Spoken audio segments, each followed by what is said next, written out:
ini juga nih sama kejadian keracunannya tuh seperti apa, karena memang apa namanya, ini tuh masih dalam tahap penyidikan katanya ya. Langsung aja kalau gitu kita kembali panggil Kak Caroline, selamat pagi. Pagi Kak Aryo, Kak Indi. Hai Kak Caroline, apa kabar? Sehat? Sehat, Alhamdulillah. Alhamdulillah. Alhamdulillah. Gimana Kak Aryo, Kak Indi? Alhamdulillah sehat dan kenyang. Iya, karena kita habis Baru makan makan. pagi tadi, lumayan agak banyak makan paginya. Nah, tapi kita jadi deg-degan karena kan makan pagi kita juga beli kan, jajan gitu. Jajan dari luar. Nah, dengar kabar seperti ini jadi lumayan agak was-was. Ini boleh ceritain sedikit nggak sih Kak Caroline, ini sebenarnya apa yang terjadi dan dari mana asal dari keracunan makanan tersebut? Silahkan.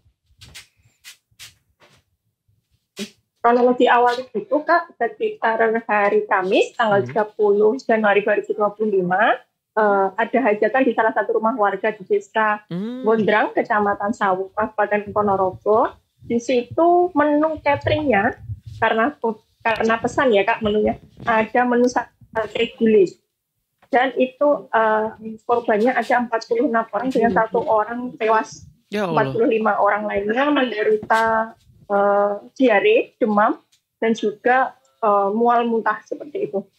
Lanjut di TKP kedua dengan catering yang sama, menu yang sama, sate dan gulai kambing di desa Belang, Kecamatan Bungkal, Kabupaten Ponorogo, itu di sebuah pondok pesantren juga mengalami keracunan massal dengan 25 korban, 22 santri, sisanya 3 orang itu pengasuh pondok pesantren, seperti itu Pak. Astaga. Lalu hari Jumat 31-nya pagi, para korban ini baru merasakan gejala seperti demam, diare, pusing, mual, seperti itu. Nah, saat ini informasi terbaru yang semalam tanggal 3 Februari itu masih ada 6 orang yang saat ini dirawat di rumah sakit. 2 orang di puskesmas dan 4 orang di rumah sakit Ponorogo. Seperti itu Kak. Kak Caroline, ini kalau dengar dari sepak terjang vendornya, sepertinya dia vendor yang cukup laku ya, karena terlihat dia dalam satu hari misalnya mendistribusikan pesanan makanan di beberapa titik atau kepada beberapa pemesan begitu ya. Apakah ini kejadian pertama kalinya yang menimpa vendor tersebut atau sebetulnya sempat ada isu yang serupa juga nih Kak? Mengingat ini langsung serempak dan fatalnya sampai ada yang meninggal gitu ya. Sebenarnya vendor atau pihak catering sendiri sebenarnya sudah puluhan tahun Kak melaksanakan atau melakukan usaha catering. Namun hingga saat ini baru kali ini pertama kali kejadian keracunan massal itu Kak. Sebenarnya pihak catering sendiri juga tidak menyangka kenapa kok bisa keracunan seperti ini.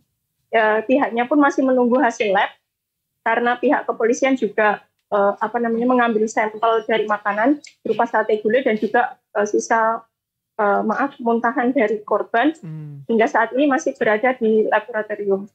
Masih menunggu hasilnya sekitar 1-2 minggu lagi. 1-2 minggu lagi.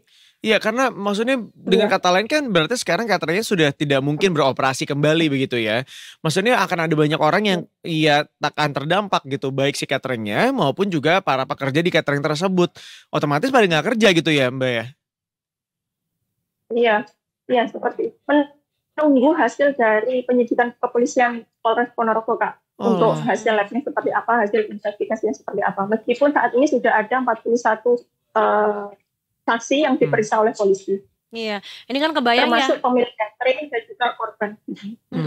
Kalau pemilik cateringnya udah berjalan puluhan tahun sih mungkin ya abis ini tuh sebetulnya dia mungkin masih ada orderan lagi ya untuk catering berikutnya, tapi akhirnya nggak bisa gerak dulu. Kak, tapi kalau boleh tahu untuk yang jadi korban kemarin begitu ya, apa sih yang dirasakan oleh para korban ini di kemudian harinya? Apakah sakit perut yang berlebih gitu ya? Atau mungkin muntah-muntah, diare juga hingga akhirnya ya itu tadi sampai ada yang dirawat di rumah sakit dan yang paling parah adalah sampai meninggal dunia. Ya. Untuk korban yang meninggal dunia itu berusia lanjut ya Kak, sekitar 65 tahun.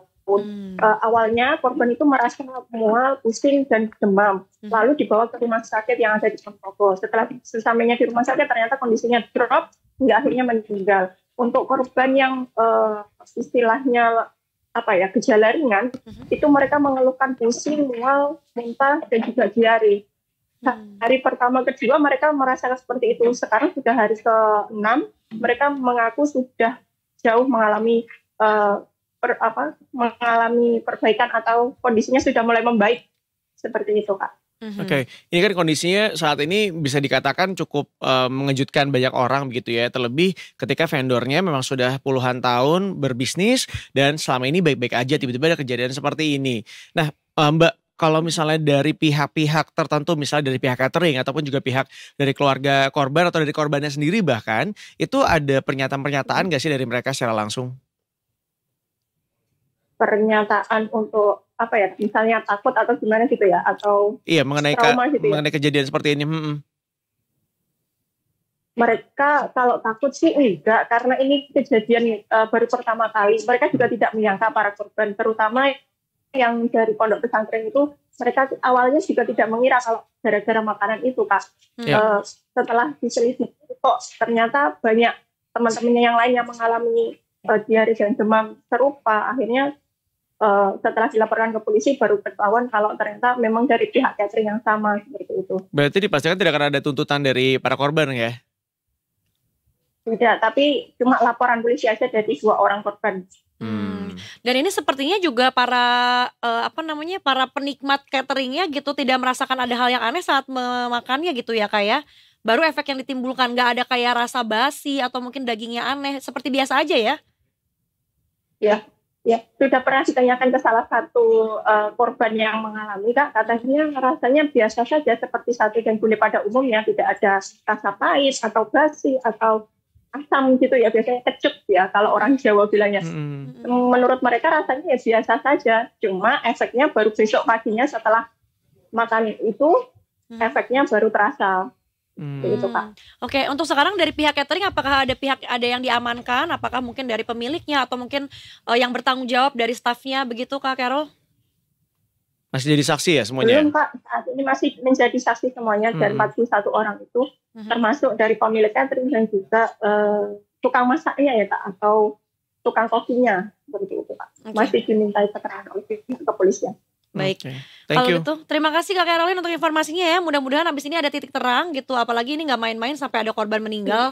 Meskipun ya memang sudah lanjut usia, tapi kan mesti ditelaah kenapa. Apalagi kan sepertinya yang makan juga tidak menaruh rasa curiga ya. Tidak ada rasa-rasa basi, rasa-rasa pahit juga. Ini harus diselidiki karena kasihan juga cateringnya udah bergerak puluhan tahun begitu. Makasih Kak Caroline untuk laporannya. Ya, sama-sama Kak Aryo, Kak Andi. Iya, mari selamat bertugas kembali. Sampai jumpa.